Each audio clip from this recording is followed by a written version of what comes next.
আছে একটু বলতে এটা এ এই বিশ্বামিত্র মুনির যে আশ্রম, হ্যাঁ এ তো 70 যুগের। আচ্ছা এ তো এখন পুরো আমরা ভরকলিতে আছি। তো রাজা বিশ্বামিত্র মুনি এখানে সিদ্ধি লাভ করেছিলেন মা গায়ত্রী দেবীকে।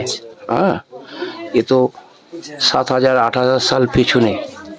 তো এটা এখনো সত্য। এটা দেখো পঞ্চনাগ আছে মাথায় এটা। তো রাজা বিশ্বামিত্র মুনির ওনার যে সৃষ্টি, এ তো অনেক বড় গল্প।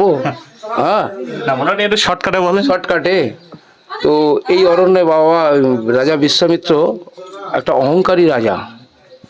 তো এই জঙ্গলের শিকারে আসে, এসে ক্ষুধায় ক্লান্ত।